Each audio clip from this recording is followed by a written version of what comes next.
안녕하십니까. 아메리츠 파이낸셜 수석부사장 이용돈입니다. 6월 20일 경제 읽어주는 남자, 경제남 시작하겠습니다. 자, 우선 주식시장 소식부터 전해드리겠는데요. CNBC를 좀 참고했습니다. 지난주 얘기부터 하겠습니다.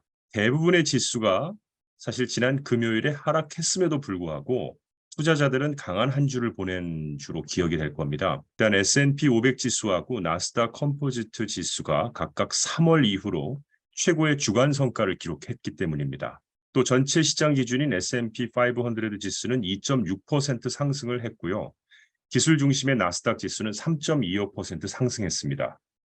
자, 이 결과가 뭐냐면 S&P 500 지수로서는 2021년 11월 이후로 처음으로 연속 5번째 긍정적인 주였고요. 나스닥 지수로는 2019년에 이루어진 연속 8번째 긍정적인 주였습니다. 그래서 투자자들은 지난주 연방준비제도가 6월에 이자 인상을 건너뛴 결정에 호응한 것으로 보이고요. 연방준비제도 은행 총재 제롬 파월은 지난 수요일 기자회견에서 7월 회의 이전에는 정책 결정을 내리지 않았겠다 이렇게 밝혔죠. 자, 그러나 정책 결정자들은 올해 후반에 0.25% 단위로 두 차례의 이자 인상을 예상을 하고 있고요. 6월에 이자 인상을 건너뛴 결정은 연방준비제도의 10차례 연속 이자 인상 기록을 끄는 것이었습니다. 자, 또한 지난주 얘기가 계속 이어지는데요. 미국 개인 투자자 협회에 따르면 6월 14일을 기준으로 해서 투자자들의 낙관적인 성향은 몇 주 전에 27.4%에서 45.2%로 상승을 했다는 것입니다. 이 수치는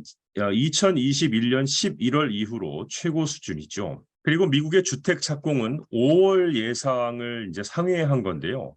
지난달에 주택 착공이 163만 개로 다우존스가 조사한 경제학자들의 예상인 139만 채보다도 높았기 때문입니다.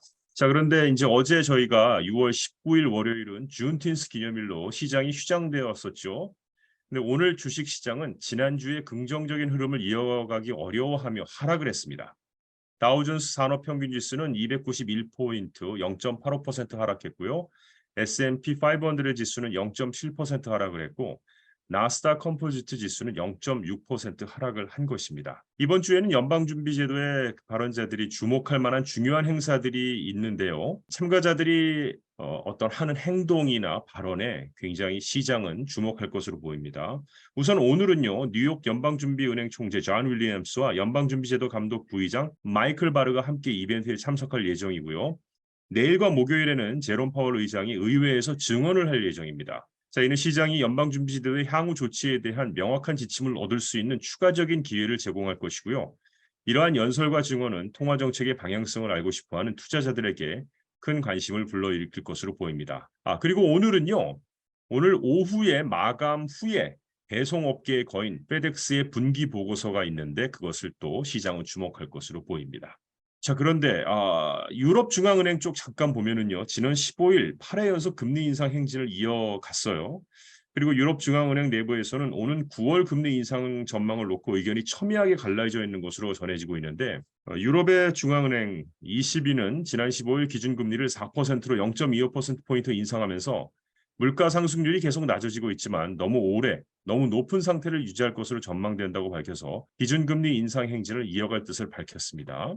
그런데 중국의 중앙은행인 인민은행이 사실상 기준금리인 대출우대 금리를 10개월 만에 전격적으로 인하를 했습니다.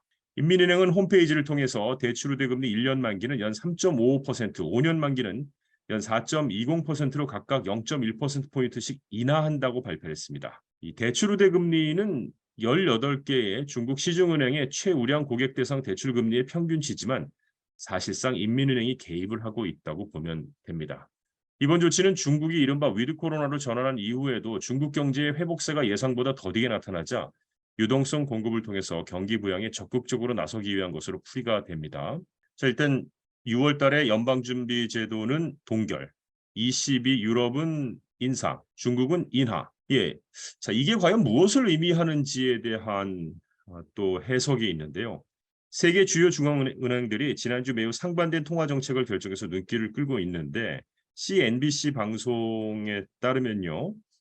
앞서 말씀드렸듯이 유럽 중앙은행은 기준금리를 0.25%포인트 인상했습니다. 그 이유는 인플레이션이 악화할 것이라는 전망을 내놓았기 때문이고요. 연방준비제도는 금리를 동결했고요. 중국 중앙은행인 인민은행은 일단 경기 부양을 위해서 대출 금리를 인하했습니다. 자, 이 같은 다양한 접근 방식은 통화 정책의 올바른 접근 방식에 대한 견해차가 있을 수 있다는 것을 보여줄 뿐만 아니라 글로벌 경제가 더 이상 동기화하지 않고 매우 다양한 순환 주기가 있음을 보여준다라고 이야기하고 있습니다. 자, 여기 지금 제가 쉐어한 화면에 보면 미국의 상위 7%에게 가장 손실을 많이 입히는 뭐 이렇게 돼 있는데요. 7%를 어떤 사람을 기준으로 했을까 한번 생각해 보십시오. 미국의 상위 7%, 네, 연봉 25만 불 이상 벌어들이는 사람 숫자입니다. 미국에서 연봉 25만 불 이상을 버는 사람이 상위 7%인데요. 손 한번 들어보세요. 상위 7%. 네, 많이 들진 않으시는데 어쨌든. 자, 그런데 이렇게 25만 불을 벌어도 특정 도시에서 가장 많은 가치를 제공하는 도시와 또 다른 도시에서는 훨씬 적은 가치를 제공한다는 겁니다.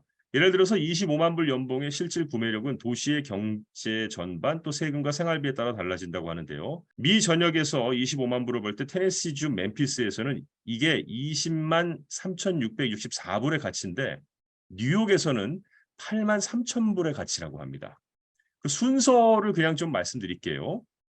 가장 적은 도시 뉴욕 25만 불을 벌어도 그냥 가치가 뉴욕에서는 8만 2천, 호놀룰루에서도 8만 2천, 샌프란시스코 8만 2천, 로스앤젤레스 10만, 롱비치가 10만, 워싱턴 DC가 10만, 샌디에고가 10만 5천 이렇게 된다고 하는군요.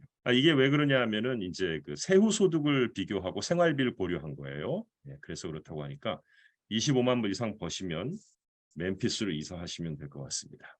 자, 끝으로 테슬라 주가가 요즘 고공행진을 이어가고 있죠. 그런데 현대자동차도 현재 테슬라와의 충전 기술 협업 가능성을 고려하고 있다고 합니다. 이유는 테슬라는 미국에서 빠른 충전 스테이션 시장을 선도하고 있죠. 또 현대자동차가 포함된 다른 자동차 제조사들이 테슬라의 기술을 도입한다면 테슬라는 이로 인해서 수익을 얻을 수 있을 것이고요. 그런데 이제 현대자동차가 고민하는 것은 현대의 고전압 충전 요구에 테슬라의 기술이 적합한지를 현재 고려하고 있다고 합니다. 아마 고객의 관점에서 신중하게 평가될 것으로 보이고 현대가 현재 전기차 쪽에서는 세계 기술력 2위를 자랑하고 있는데 현대가 테슬라와 협업을 한다면 테슬라의 주가는 또 한번 급등하지 않을까 이렇게 전망하면서 경제 읽어주는 남자 오늘 순서 마치겠습니다. 고맙습니다.